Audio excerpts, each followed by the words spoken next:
friends, welcome back to the channel. This has been a long-awaited build for me to do, and I think I finally created my dream floating island farm, which holds all 52 crops currently in the game. I really wanted to make a floating island farm that was not only functional, but I also wanted it to look aesthetically pleasing as well. I would say that this design is a bit more low-key compared to other floating island farms that you may have seen, as I am growing a little bit of everything, but I find it to be very manageable for myself while also satisfying my Farmville dreams. I hope you find this layout interesting, inspiring, or helpful, so if you would like to see how this is made, then keep on watching. So first, before anything, I needed to separate the island into 4 quadrants, and to do this we need to find the center.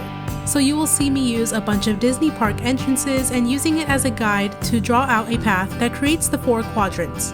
This is pretty helpful if you ever want to find the center of a floating island in general for a symmetrical build, and I know others do something similar with other objects. I like to use the entry piece personally because it's pretty simple and fast, but anything can be used as a measuring device.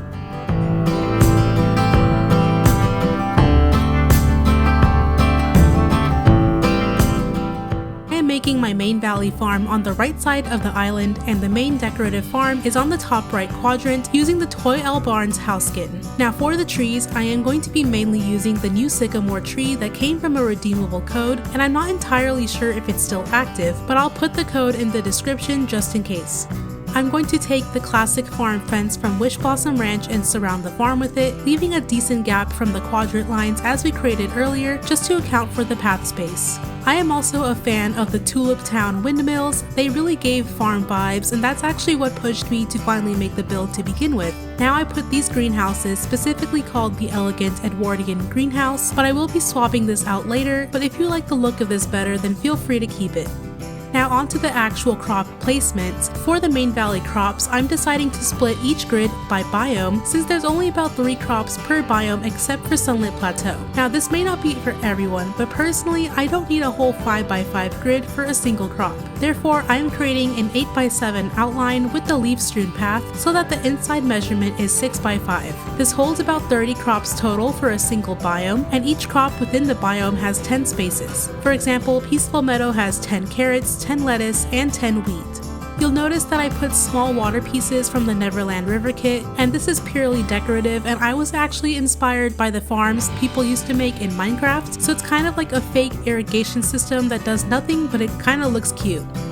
You'll actually notice that one of the grids is a different shape, and this is just a 10x3 plot which will hold 30 crops as well. It's just narrower in order to fit the area. I used some of the tulip field rows to wrap around both sides of the barn just to introduce some more pops of color because it looks pretty. I also forgot to mention that in front of the windmill I placed the bunny habitat thing that we got from Olaf's Grand Exhibition. Next to the tulips, I put down some bushes, just spreading it out to have some more foliage.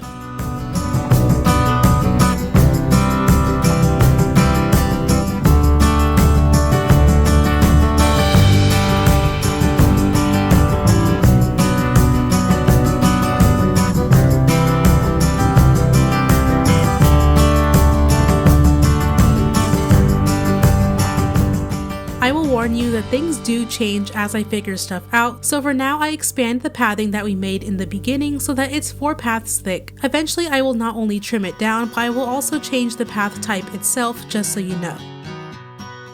This is where I decided to switch the greenhouses, so I used the craftable Rainbow Rose breezeways instead, and a fun little feature with this is that you'll actually be able to go inside it and plant a few additional crops. I put 3 in a row and I opened up an entrance from the outside.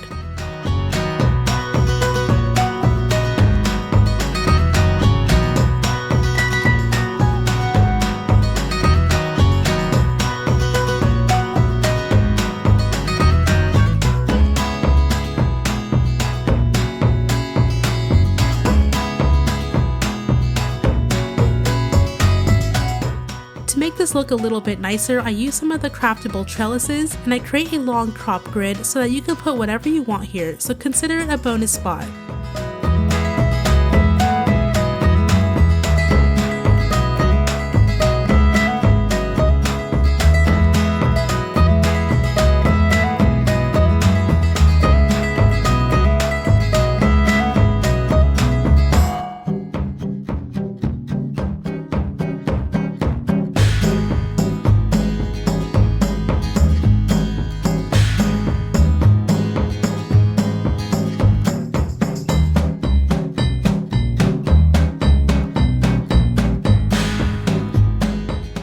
just to tidy everything up, I'm extending that dirt path, making sort of flared rounded ends by selecting the Change All Tiles button at the bottom.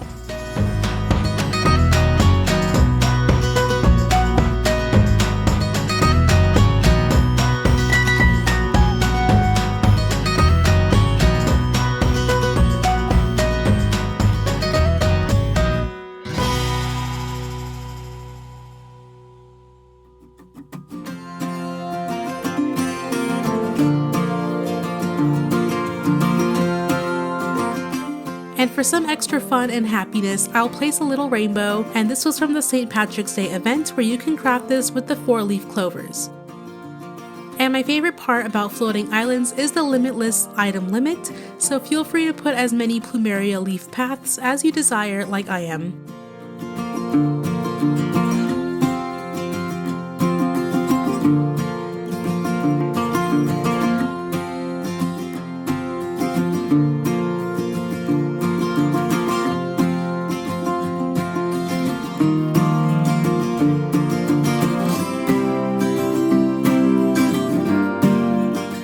I trimmed down the main path so that it is only 3 paths wide instead, because not gonna lie, while making this I did lose a little bit of hope including all 52 crops with the creative ideas that I still had. So it's not fully centered anymore with the floating island, but it still works. One thing that I absolutely wanted in this build was some sort of water feature, so we're just gonna make a straight river going across the island. Originally I had this fairy dust mill house skin as the end piece, but just disregard it. I'm pretty indecisive and I swapped this out for a regular water tower instead. I'll be using the brick garden walls and lamps to create a bridge before continuing the river. And I'm also going to barricade this river that we made with more of those classic farm fences. I do like how nicely it connects the river to both of the natural waters on either side of the island, and it's just really fun when things work out.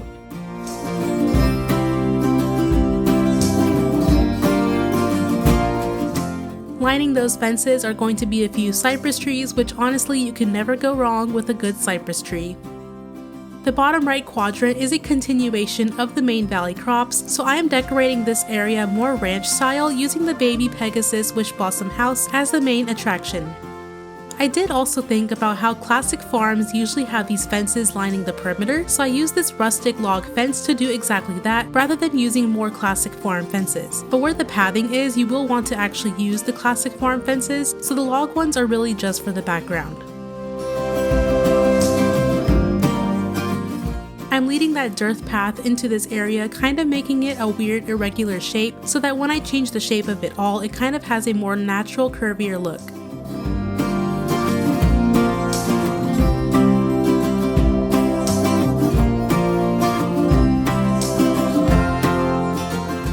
We already have 4 biome grids on the other side that we just built, so we need 3 more to finish off the main valley. So I'm going to make more 8x7 leaf-strewn outlines to create the 6x5 crop grids.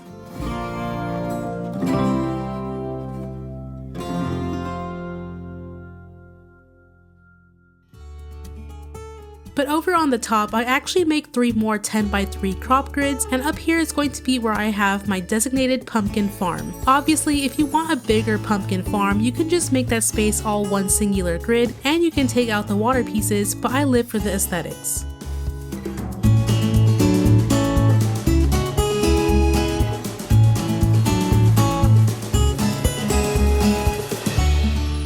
For some more larger decor, I used the alpine chicken coop and an island produce truck. I moved on to the left bottom quadrant, and this is where it's really mostly just crops. I make a bunch of 5x5 leaf-strewn outlines so that the inside holds a 3x3 crop grid, which should hold about 9 crops per square. Additionally, if you wanted the grids to be bigger, you can always remove the leaf-strewn outline to expand the grid so you would just lose out on the decorative outline. So this quadrant has about 14 total grids, and I make the middle more decorative with some more tulip beds and water pieces.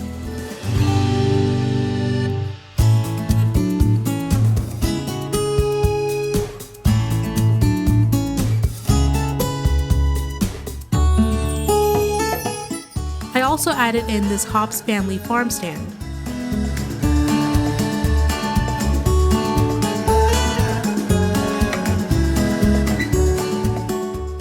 like last time, I'm using the log fence to surround the back edges. I used this time to also put a few sycamore trees and another windmill right at the end of that path. The top left quadrant is just straight up crop grids and also being 3x3s, and there should be a total of 16.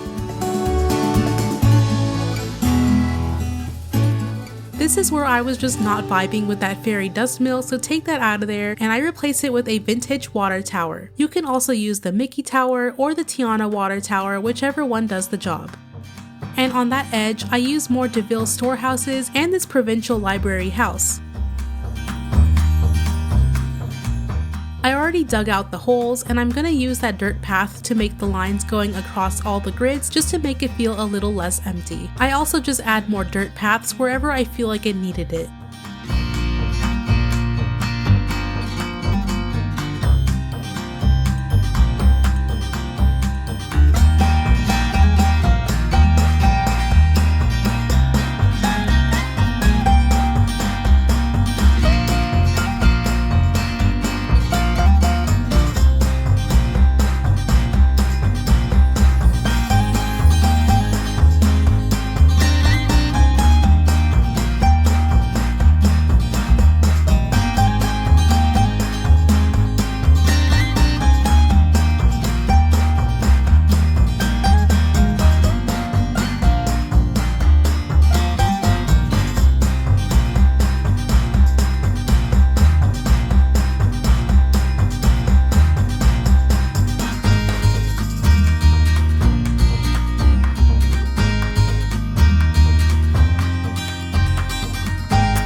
You are going to want to pause and screenshot for this because I'm giving you a quick little guide for my exact crop placement. You already know that the whole right side is just the main valley, but for the left side I put Wishblossom and Storybook crops together. And on the bottom left hand side is pretty much just Eternity Isle except for the 2 extra grids which are also Storybook Vale. I did put the 4th Sunlit Plateau crop Soya with the Forgotten Lands grid because the pumpkins have their own space. I had a little light bulb moment because I was just not vibing with the full dirt pathing, so I decided to change the main path to asphalt. It really shifted the whole vibe of the build and it made it feel more Farmville-esque rather than super rural.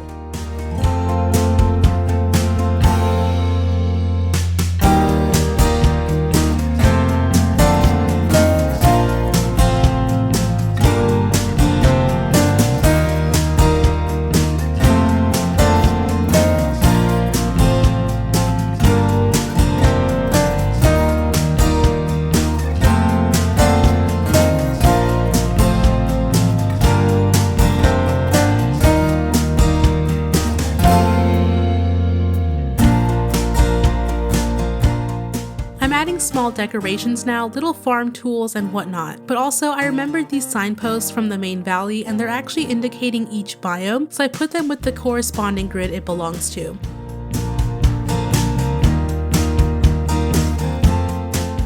We've got a couple more stuff like crates and hay bales and more farm things that you would expect. Also a nice little horse topiary for that ranch vibe, and this was from the Floating Island festival that just passed.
just adding these vents across all of the pathing, and I randomly thought to use these reinforced ranch beams to create a ranch arch entrance using the T-cut pieces. For that more city farm vibe, I lined one side of the river with a few telephone poles, which are from the Perfect Romance Star Path.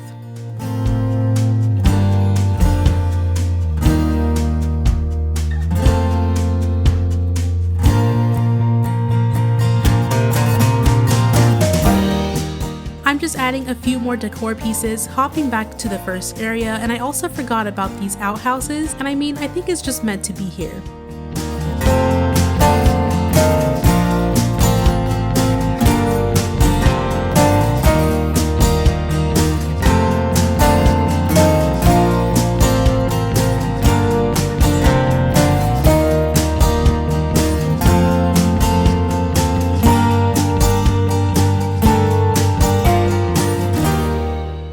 Everything you see me add now is just going to be purely decorative. I try not to crowd it too much because you do want to be able to run around freely while you're harvesting the crops, especially with the explosions that happen pretty often.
lined the sides with a few benches, and I just added 2 swan boats for the water.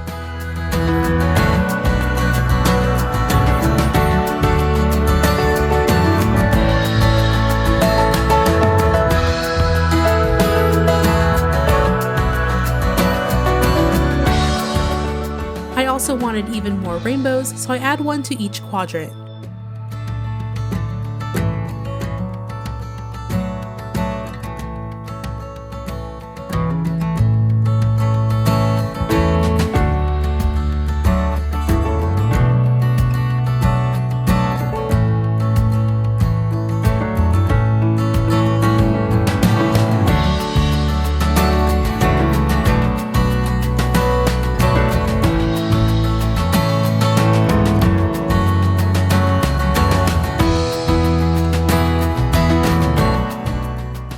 Going into nighttime, I'm just opting to use simple wrought iron lights that you can craft, placing them kind of randomly to make sure each area is lit well. And once you have that, you'll have completed your floating island farm.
Thank you for following along the speed build and the walkthrough. I hope you found this useful, and I hope it reaches the people who perhaps wanted a fresh take on a floating island farm. I do want to say that I am planning on making the house skins in this build actually functional, creating a crop storage or a seed storage area so that I have everything in one island. So if you are interested in seeing something like that, then please leave a comment below and let me know if that's something that you would like to see. But overall, I'm really happy to finally have a functional farm island because I'm not the most organized person in the game, so this really helps me. And you bet we'll be redoing the whole thing once a new DLC comes out, so I hope this is helpful for the meantime.